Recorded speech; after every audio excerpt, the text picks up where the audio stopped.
Hello, my friends. It is Tuesday, November 26, 2024, and this is a daily brief. It's really interesting to see what's happened on the battlefield. 1,480 Russians are off the battlefield today. So, if you're keeping up, the average in October was 1354, so it's higher than that, but it's not high as what it's been over the last few weeks. So, it's pretty significant still, and we'll talk about the front line in just a moment.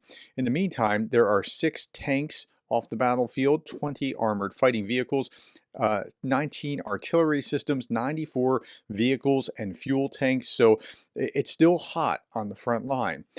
But the big story, the big news here was that last night was a record 188 Shahed drones attacked the country. Most of them were aimed at Kyiv. Air defense downed most of them. And so the statistics are actually this: 188 drones, record number, and 76 UAVs were shot down shot down, and then there were another 95 through countermeasures. So that's about 170 something, and then 5 of them actually flew back to Belarus. And so that's like 176 or so out of 180 something. And so, yeah, um, Ternopil was left without electricity after this Russian attack. This was the heaviest strike on Ternopil since the beginning of the full-scale war. And I was trying to even remember where that was. Here's Ukraine and Lviv and Kyiv, and Ternopil is over here. Okay. Now, a little bit more about these Shahed attacks, and something's about to change with drone warfare. That is, that Russia is integrating artificial intelligence into Shahed drones to create swarms capable of coordinating attacks to overwhelm Ukrainian air defenses. It's a matter of time until this technology changes, but it's probably also a matter of time until Ukraine integrates their countermeasures to use AI in order to attack whatever is swarming. So it just keeps moving. Yeah. Okay. An explosion was heard in Sumy. A fire broke out in one of the high-rise buildings. And this is what was so interesting about last night's attack, is that there was so little to actually report about Odessa being attacked or Kyiv or wherever. Because most of it was taken down. This was really interesting. This morning, debris from an incoming Russian missile destroyed by Ukrainian air defense fell onto a roadway. So what you're seeing here is a still image of that just fell. Like, people are just driving along and a missile falls in the middle of the road. And I complain about traffic where I'm driving. Okay, let's look at the front lines. Russian forces continue to make significant tactical advances in western Donetsk Oblast. I'm afraid they are making progress. Again, it's not a lot, but what they've made is positioning them to take the next layer. And then that will back the Ukrainians up, and they'll have to, and it's going to be really hard to retake land once it's been taken. Russian forces also recently advanced southwestern Toretsk and south and southeast of Pokrovsk. Again, same kind of thing. And then this was kind of frightening. Russia's advances in western Donetsk Oblast gains remain tactical, lack immediate operational significance, but the gains may become operationally significant if the Russian command properly exploits these recent tactical successes. Meaning, they are set up that if the Russians do exactly the right kinds of things and the Ukrainians can't counter it, it becomes operationally significant where they can actually get to Pokrovsk, and that becomes very problematic. Okay. In other news, the UK secretly delivered dozens of Storm Shadow missiles to Ukraine this weeks ago when Ukraine started running low on the long-range missiles. According to Bloomberg, the shipments were not publicly announced, which I know a lot of you were asking at the time with ATACMS. Why are they publicly announcing it? Why don't they just hit them first? Part of this is because in Biden's world, he doesn't want to create a greater escalation. Where are all these missiles coming from? And Putin reacting negatively and striking with nuclear or something. And so that's why they announce these things publicly, because they're sending signals to each other all the time in their statements of what they're going to do. Even if they're not talking to each other, they talk through the press to each other.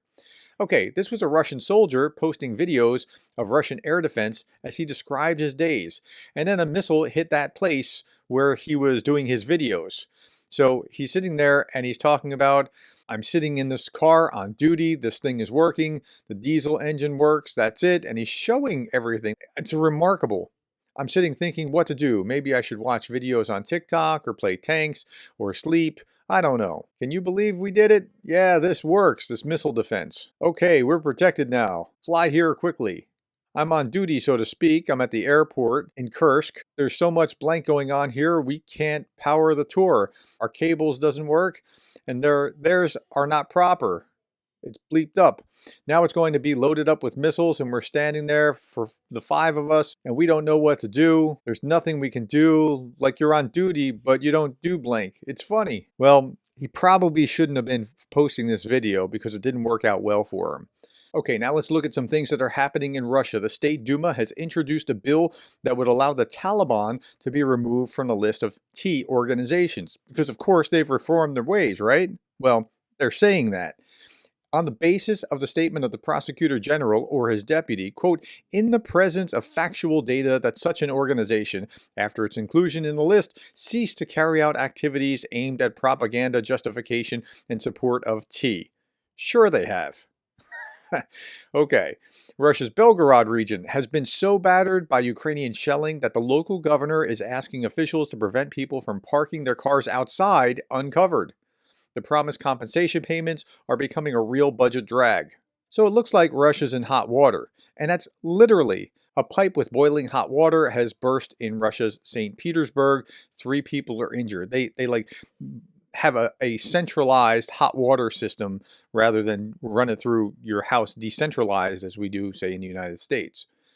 Former Russian deputy is also in hot water. He's sentenced to 17 years for bribery. Former head of the Ministry of Defense's Property Relations Department and the former head of the Melninsky Ministry Forestry Enterprise were put on trial. They received at least 180 million rubles from businessmen for assisting in illegal deforestation on military forestry lands. Now, it seems like almost everybody had their hand in the till, and whenever they want to prosecute someone, they can just pick who they want to prosecute, and the crimes are already there. Russian disinformation. Let's talk about that. Russian disinformation works. It just takes time. This is a CBS News poll for November 19th to 22nd, 2024. Do you think that the U.S. should or should not send U.S. weapons and military aid to Ukraine? It's close. Should not is now 51 to 49% should. So it takes time, but it actually works over time. I talked about this.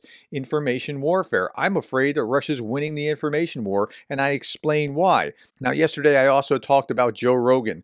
This is Michael McFaul saying it makes sense to me. Talk to him. What do you have to lose? He's reacting to this statement. Does this make sense to anyone or just an attempt to get on the podcast? And this is Joe Rogan Podcast. Now, this is actually, according to the reader's context, the Joe Rogan HQ account is fan run, has no ties to Joe Rogan, but McFaul didn't know that. I didn't know that. But yesterday we were talking about what Joe Rogan said and how Klitschko responded. Now, this is not Mayor Klitschko. I got that wrong. And a few of you let me know about that. Thank you for alerting me to that. But nonetheless, his response was awesome. But Joe Rogan was just repeating Russian talking points. And I showed you what he said. I showed you my answers. I showed you Klitschko's answers. By the way, this video I think might have gotten my all-time high of comments from viewers. Like saying, and many of you said like, this was like your best video ever. I'm like, really? I didn't think so, but okay, I'm glad you did. So, okay, please go back and see that if you want context about what Joe Rogan said about World War III and Ukraine. Okay, Michael McFaul again. This is everything wrong with this platform, talking about X or Twitter, and our current era. An influencer tweets a completely bogus claim. A U.S. member of Congress retweets it, and then a Putin-controlled media outlet retweets that. It's insane. So what's he talking about? So that's a perfect example of where things go awry on social media. I'll close with these 2 things. First, on this day in 1939, the USSR staged an incident, a false flag to justify the invasion. We claim that Finland attacked us, just as hundreds of thousands of our soldiers were accidentally massed in attack formation right on their former border. Imagine. Yeah, how about that? And then finally, I'll leave you with this image. This is a defender in a dugout, asleep, with a furry friend. All right, my friends, thank you for your time. Thank you for the likes, the shares, the subscribes, and thank you for being the kind of person that cares about Ukraine.